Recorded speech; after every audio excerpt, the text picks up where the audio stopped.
18h30 sur Al-Oula. Bonsoir et bienvenue dans ce premier rendez-vous d'information de la soirée. Voici ses principaux titres. Aqsa el-Kbir, toujours sous haute surveillance. La cité et ses environs demeurent submergés par les eaux. Des inondations sans précédent qui continuent de doper les niveaux de l'Oued Loukous ainsi que du barrage. Pour prévenir toute mise en danger, les autorités appellent à la plus grande vigilance. Nous ferons l'analyse de cet épisode de pluviométrique extrême avec Dr Saïd Chakri, expert en environnement et en changement climatique.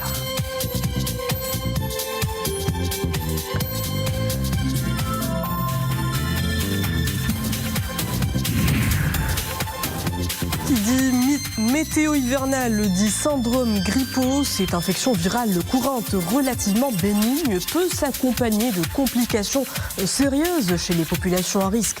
Comment s'en prémunir? À suivre l'avis des spécialistes au cours de cette édition. Enfin, dans votre escale culturelle hebdomadaire, nous ferons la rencontre d'une artiste marocaine, chanteuse, compositrice et autrice, tout droit venue d'Égypte. Elle est pétrie de talent et s'appelle Sarah Moulablad. L'artiste s'est fait connaître par sa musique hybride à mi-chemin entre le shabi, le jazz et la samba. Dans ce journal, elle nous présente son nouvel EP, Tuhashtek, et elle se confie sur sa passion et son aventure orientale. Bonsoir. Après une semaine de pluie diluvienne, le nord du pays tente doucement de sortir la tête de l'eau. Si le bilan matériel est établi, aucun bilan humain n'est à déplorer. Et cela grâce à la mobilisation continue des autorités engagées sur tous les fronts depuis lundi dans les zones isolées à Aqsa el-Kbir, Sidi Slimane, Sidi Qassem et ailleurs. L'aide humanitaire continue d'arriver. L'exemple sur ces images au-dessus du douar Mohamed Ouled Bouziane à Sidi Qassem, ravitaillé à l'aide d'hélicoptères Chinook des forces armées royales. Les rotations aériennes se succèdent. Des colis de première nécessité sont acheminés vers la population locale coupée du monde par les crues. Cette intervention s'inscrit dans un dispositif d'urgence mis en place dans plusieurs provinces affectées. Des images spectaculaires d'une mobilisation élargie dans l'attente d'une décrue durable. En attendant, toute la région du Rarb demeure en alerte météorologique. Des précipitations exceptionnelles ont déferlé hier encore sur plusieurs localités, ce qui a conduit les autorités à se dépêcher en urgence pour assister les habitants qui se sont retrouvés bloqués sur les toits de leurs habitations avant d'être secourus par la gendarmerie royale et les autorités locales. Ils ont été évacués à l'aide de petites embarcations.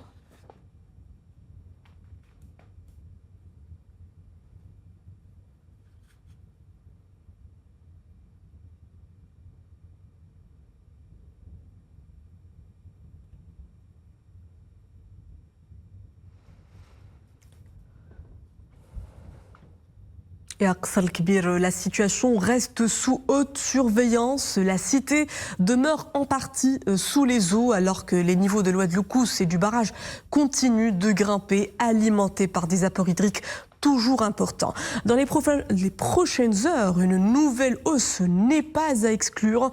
C'est pourquoi les autorités appellent à la plus grande vigilance sur le terrain.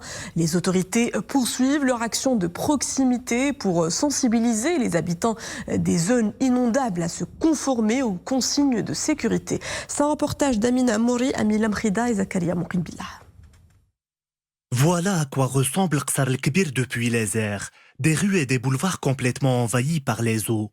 Les crues ont dévasté bon nombre de points d'entrée et de quartiers. Après avoir procédé à l'évacuation des populations, les autorités publiques maintiennent l'interdiction de l'accès à la ville. L'objectif étant de garantir la sécurité des citoyens, car la situation est réellement alarmante. Avec la poursuite des apports hydriques au niveau de la cité, le niveau des eaux ne cesse d'augmenter d'heure en heure. Le danger est persistant. J'aurais souhaité récupérer quelques effets personnels, mais il est hors de question de prendre un risque. Le contexte actuel est très difficile. Nous espérons que les choses s'amélioreront. Il n'y a aucune voie praticable pour regagner nos maisons. Nous aurions juste aimé voir ce qu'il a advenu dans nos habitations, mais les pistes sont envahies par les eaux.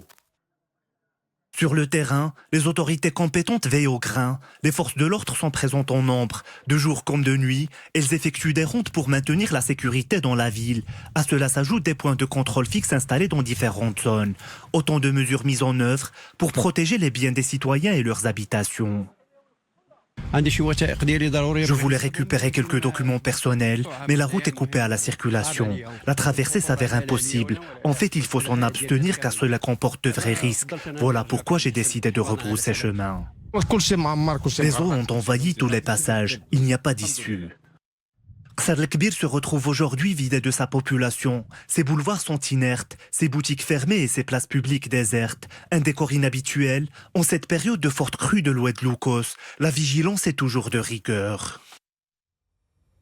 Et on enchaîne avec ce nouveau bulletin d'alerte météo. De fortes pluies avec averses orageuses et risques de grêle s'abattront cette nuit et demain sur les provinces de Chefchaouen, Al-Hoceima, Kenitra, Ouazen, Tétouan, Larache, également du côté de Taounat, Taza, avec des hauteurs qui atteindront les 70 mm. Il tombera entre 30 et 40 mm à Tanger, à Selam, Dirkfnedek, Sidi Slimane, Ben Slimane, Berchid, Casablanca, Mediouna, Khmissat, Khnifra, Sidi Qassem, Moulay Yacoub, Fahsenjra, Mohamedia, Noisser, Rabat, Khairat Temara, El Jadida, Bni Mellal également, Meknes, El Hajab, Ifran, Sfrou et Fez. Côté pluviométrie toujours, les dernières 24 heures ont connu des pluies modérées à localement soutenues. Il est tombé 49 mm à Chefchaouen, c'est la maximale, puis 18 à Taza Aéroport, 13 à Tétouan, 12 à Bni Mellal, 10 mm relevés du côté de Tanger et Larache, 7 mm observés à Rabat, 5 du côté de Casablanca, Meknès et Salé, puis 4 mm relevés à Al-Hoceima, El Jadida et Sabira Aéroport et Kenitra. Un épisode pluvieux historique. Nous en analysons les causes et les répercussions en compagnie de Dr Saïd Chakri, expert et conseiller en environnement et changement climatique. Vous êtes avec nous en direct depuis Tanger. Bonsoir. Après cette année consécutive de sécheresse, le Maroc, avec lui d'autres pays voisins, est aujourd'hui traversé par un long épisode pluviométrique d'une intensité rare. Sommes-nous face à un changement du système climatique ? Dans un premier temps, bonsoir et aussi nos soutiens et nos solidarités avec toute la population de l'Aqsar et les régions touchées et aussi nos félicitations à nos autorités pour la bonne gestion de cette crise. Alors effectivement, pour cette question, je peux vous dire que ça fait des années que le dérèglement climatique a été observé, non pas seulement au Maroc, mais dans la majorité des pays du monde. Le Maroc, étant donné qu'il se trouve dans une région qui s'appelle la région Méditerranée, qui est classée par rapport aux autres régions comme une zone de haut risque climatique. D'ailleurs, tous les rapports du GIEC, tous les rapports qui ont été émis jusqu'à présent, nous ont montré qu'avec cette augmentation de température, on ne peut qu'avoir ce dérèglement. La preuve au Maroc, cette période de sécheresse qui alterne avec cette année, cette pluie torrentielle, c'est un cas typique de ce dérèglement. Peut-on justement considérer que le royaume sera de plus en plus exposé à des phénomènes météo extrêmes ?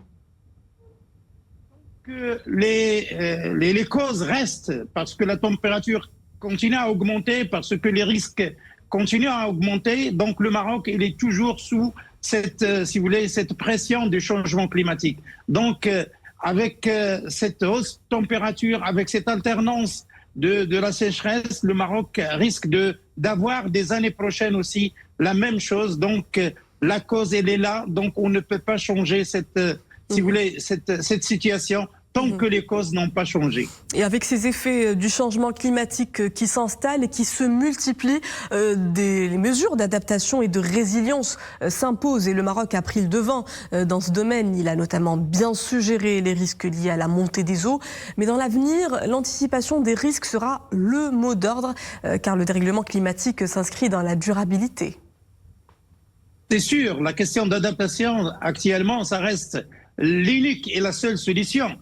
Adaptation pour effectivement la question de l'eau, parce que comme vous le savez, l'eau est le principal, si vous voulez, élément dans cette adaptation. S'il y a la sécheresse, c'est un problème d'eau. S'il y a les inondations, c'est un problème d'eau. C'est pourquoi aujourd'hui, bien sûr, avec tout ce que le Maroc a fait pour effectivement cette sécheresse et ce qu'il est en train de faire pour répondre à cette, si vous voulez, inondations, le Maroc, il est classé parmi les pays qui ont donné de vraies réponses. Mais malheureusement, je dis comme ça, le Maroc n'est pas responsable de cette situation. La responsable, c'est au niveau, si vous voulez, de la communauté internationale, surtout les pays riches qui continuent à émettre, si vous voulez, ces gaz à effet de serre. Et tant qu'il y a cette émission, les pays vulnérables comme le Maroc doivent subir les conséquences. C'est pourquoi on doit plus ou moins anticiper, on doit amplifier les efforts pour ne pas avoir des cas comme ça. Et nous vivons actuellement dans ce que le monde appelle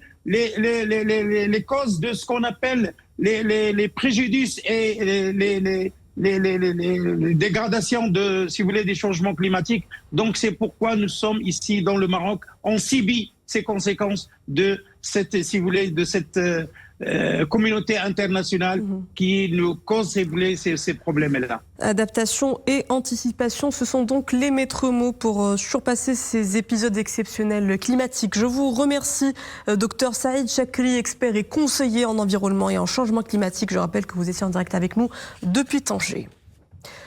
Intéressons-nous à présent à la situation de nos barrages dont les volumes stockés font l'objet d'un suivi permanent. Le barrage Ouad El Makhazine a enregistré un excédent de 32% par rapport à la moyenne annuelle, avec un volume stocké de 10 milliards de mètres cubes, un niveau inédit depuis 2019. Ce grand ouvrage hydraulique est l'une des infrastructures stratégiques du bassin versant du Loukous. Il reçoit des apports records, parmi les plus élevés depuis sa mise en service. Sa réserve atteint aujourd'hui 159%, un niveau exceptionnel. Malgré ce flux important, le barrage continue de fonctionner normalement.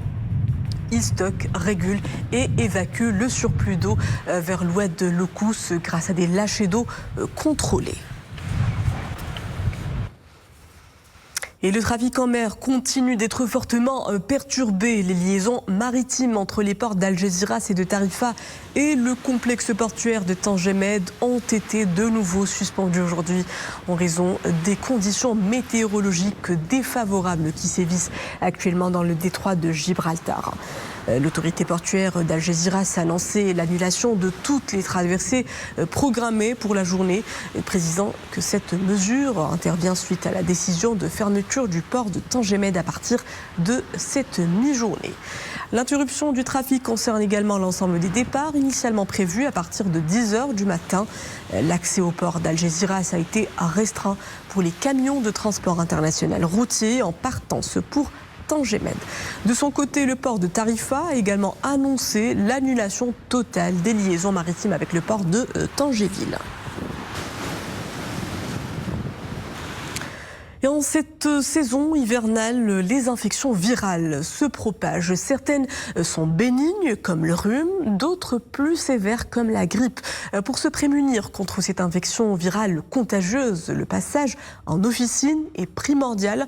Ceux aux faibles défenses immunitaires optent pour le vaccin. Plus d'éléments de réponse dans ce reportage d'Amin Hennaoui, Sofiane Ibrahimi avec Iman Abou. Une saison qui bat des records en termes de contamination. Certes, l'hiver assez classique, mais cette année, la grippe est bien présente avec des symptômes plus accentués et qui durent plus longtemps.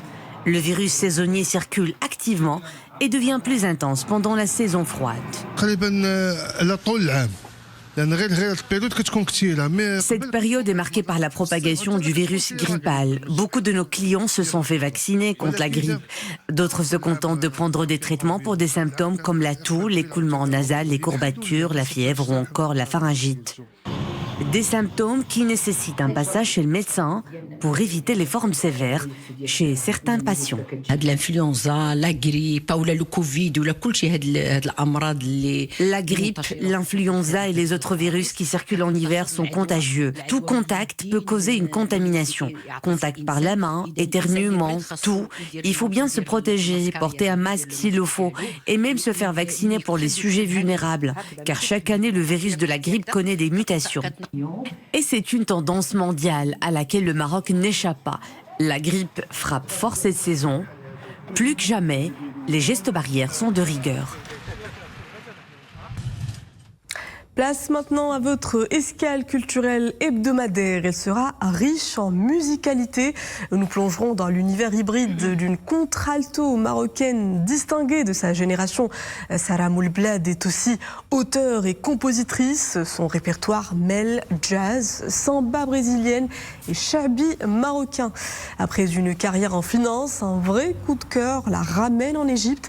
C'est là qu'elle rencontre le célèbre groupe Kerokees avec lequel elle collabore. Cet hiver, l'artiste nous vient avec un nouvel EP, Touhachtek, mais aussi des succès déjà acclamés. Un véritable voyage émotionnel, intense entre microtons, rythme africain et ornements orientaux.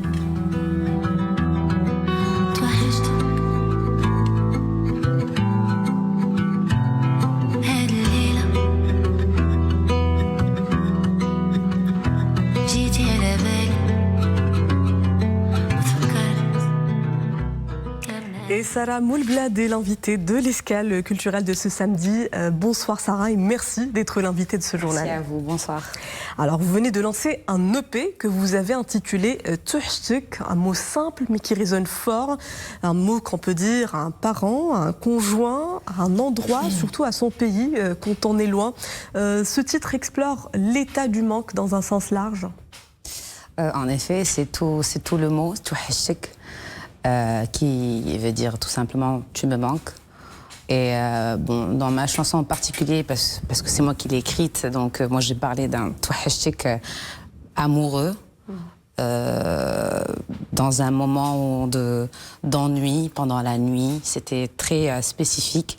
Mais plus tard, quand on en a parlé avec le réalisateur, avec l'acteur Ayoub Greta aussi qui était parmi nous dans le clip, et j'avais compris que oui, en effet, ça pourrait prendre un sens plus large, que ça pouvait aussi, moi, si on me dit touhachtek, vu que j'habite en Égypte, ce qui me passerait par la tête en parlant d'un vidéoclip de touhachtek, je penserais à Casablanca, ma ville natale. Et donc, en effet, c'est parti d'un touhachtek amoureux, enfin, amour sentimental. Et là, on parle de amour de Casablanca, amour de nos souvenirs quand on était jeunes. C'est une émotion universelle, en fait. C'est universel, mais c'est vrai que quand on compose une chanson, on a des pensées très particulières au départ, et après ça prend une, voilà, c'est très ouvert à l'interprétation, même pour l'artiste. Ouais, pour moi-même. Alors, vous avez vous-même écrit les paroles de cette chanson en Égypte. Dans quelles circonstances ce travail artistique a-t-il vu le jour ? Alors, c'était avec le lead chanteur de Kairoki. On était ensemble parce qu'on travaillait sur une autre chanson. Et donc, il a pris sa guitare, il m'a dit « Comment vous dites Wahashteni en Darija ?» Et j'ai dit « Touhachtek ». Et c'est lui qui a commencé avec 2-3 accords, on a commencé. Il m'a dit « Vous dites Touhachtek ?» Il m'a dit « Allez, vas-y, essaie d'imaginer quelque chose. On va plutôt parler d'amour, de quelqu'un qui te manque, dans des conditions assez il est parti, on l'a oublié, il n'est pas forcément là. Donc c'est comme ça que ça a commencé. On a commencé la top line ensemble. Et puis moi j'ai fini l'écriture et aussi la composition c'est-à-dire la composition de la mélodie. Mais c'était un moment de complicité entre deux musiciens, en fait. Et ce qui fait aussi toute la particularité de cette chanson, c'est son clip. Un clip qui a été réalisé par Reda Al-Hamouit. Il a été tourné à Casablanca, un clip où la grande métropole devient témoin et se révèle comme un tout autre personnage que vous contez à travers l'histoire que vous racontez. C'est ainsi que vous avez imaginé ce travail artistique. C'est... Comme je crois que j'ai déjà répondu à cette question en disant que à la base, peut-être pas, parce que je ne pense généralement pas au visuel de la chanson. Je suis plus dans la composition, dans les mélodies, les paroles. Mais juste, Reda est un ami, on a déjà tourné ensemble. Et je crois que c'était... On avait décidé peut-être de faire ce clip il y a 2 ans. Et dès qu'on s'est retrouvés, on a parlé de la chanson. J'ai dit, écoute, pour une fois, je voudrais bien qu'on voit Casablanca, ou ma ville natale, l'extérieur déjà de là où j'ai vécu dans mon clip. Et du coup, bah oui, Casablanca, Sahed El Hammam, pour moi c'est très important. Sous un angle très cinématographique. Oui. Avec Ayoub Greta, oui. Qui a fait partie du casting. Ouais, bien, ben, c'était... j'ai eu la chance d'avoir Ayoub Greta dans ce clip, parce que moi, à la base, je ne suis pas comédienne du tout, mais il m'a un petit peu poussée, parce que c'est vraiment un artiste à part entière. Donc, c'était très facile de tourner avec lui aussi. Voilà. En tant qu'artiste, autrice et compositrice, vous avez choisi de chanter en dialecte marocain alors que vous produisez en Égypte, le pays où vous avez choisi de faire vos premiers pas artistiques. Qu'est-ce qui justifie ce choix, justement ? Le choix d'être parti en Égypte, ouais. De chanter en dialecte marocain, même si vous vous produisez en Égypte. Ah, ok. Oui, ça, c'est juste, on va dire, une obstination d'un artiste. On est tous quelque part obstinés. Je crois que moi, c'est ma petite partie où je m'attache réellement à mes racines. Déjà que je fais beaucoup de choses là-bas, mais aussi j'ai un peu de jalousie envers... maintenant que j'ai vécu en Tunisie, en Égypte, et je vois comment les gens, ils parlent leur dialecte beaucoup plus que nous. Ils sont attachés à leur dialecte, ils exportent leur dialecte et pas nous. Donc, et je me suis dit, ben non. Il va falloir un moment où il faut quelqu'un qui... Voilà, il faut imposer son identité, et notre marocanité aussi, même quand on est ailleurs. Il y a beaucoup de Marocains qui sont en Égypte, des artistes qui sont en Égypte, et même quand on utilise le dialecte marocain, c'est utilisé d'une façon très simple. Et moi, je me suis dit non, ben, à un moment donné, les gens ils vont rechercher, ils vont comprendre. Et la vérité, moi, je ressens ça, parce que c'est ce qui s'est passé un petit peu dans la chanson de Kairoki, vu qu'ils sont assez connus là-bas. Ben, les gens, ils ont cherché les paroles, ils ont compris, et puis voilà, au moins qu'on serve à quelque chose en tant qu'artiste ailleurs. En tant qu'artiste et ambassadrice du dialecte marocain en Égypte, vous avez d'ailleurs fait plusieurs collaborations, notamment avec l'artiste Amir Eid. Comment décririez-vous cette expérience, cette collaboration ? Qu'est-ce qu'elle vous a apporté artistiquement ?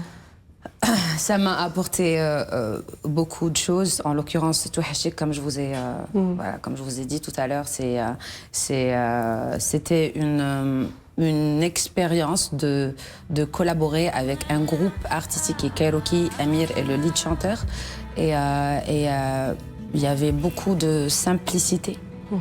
Et de complicité, bien sûr, mais de fluidité aussi dans notre collaboration. C'est-à-dire que je suis arrivée, il a senti tout de suite que j'étais pas à l'aise dans le dialecte, dans le hamia égyptien. Donc il me dit, pourquoi tu chanterais pas arabe? Je dis, pourquoi tu chanterais pas marocain? J'ai dit, s'il te plaît. Et on n'a fait que traduire parce que la chanson était déjà écrite et que j'étais à la base censée chanter en égyptien, mais j'ai dit on va juste traduire, je vais traduire, on va chanter en marocain. Et donc c'était fluide, j'avais tout l'espace de recomposer, de faire mes propres mélodies. Donc, alors vous chantez en darija, mais sur des airs très jazzy. C'est votre registre de prédilection, mais est-ce aussi une manière pour vous de rendre votre musique accessible au public occidental ? Alors, moi, je dirais plutôt l'inverse. C'est plutôt rendre le jazz accessible à mon peuple. Et voilà, qu'on s'habitue un petit peu à d'autres mélodies un petit peu plus... Moi, je dirais intéressante, c'est mon point de vue en tant qu'artiste, en tant que musicienne, mais d'un petit peu de titiller l'oreille, de titiller l'oreille, de s'intéresser à d'autres genres musicaux, c'est-à-dire de s'éloigner un petit peu de la pop, écouter sans pour autant danser, pas forcément qu'il y ait des chansons dansantes tout le temps. On peut aussi écouter de la musique marocaine juste en étant assis, contemplant quelque chose. Voilà, c'est plutôt ça pour moi, c'est plutôt atteindre le Maroc par ma musique que l'inverse. Avez-vous des projets à venir que vous êtes en train de préparer? Il y a la sortie de cette EP, il y a encore 2 chansons qui sortent après Ramadan, et j'ai d'autres collaborations en Égypte qui viennent pour la fin de l'année. On vous remercie, Sarah Mouled, de nous avoir accompagnés pour cette escale culturelle. Merci pour ce beau voyage. Merci beaucoup. Merci. Sport tennis, à présent, le Marocain Reda Benani a battu son homologue colombien Soriano Adria en 2-7, 0, 7-5, 7-6 lors du premier match de l'équipe nationale comptant pour le tour barrage d'accession au groupe 1 mondial de la Coupe Davis. Pour le deuxième match de confrontation entre l'équipe marocaine et son homologue colombienne, le tennisman marocain Taha Abadi s'est incliné face au Colombien Nicolas Maria en 2-7, 6-2, 6-3. Une première journée à égalité donc avec la Colombie. Le capitaine Hicham Arazi et ses jeunes joueurs devront donc attendre un deuxième duel demain dimanche à Casablanca pour faire la différence. Un match qui pourrait être historique pour les habitants. Pour les nationaux.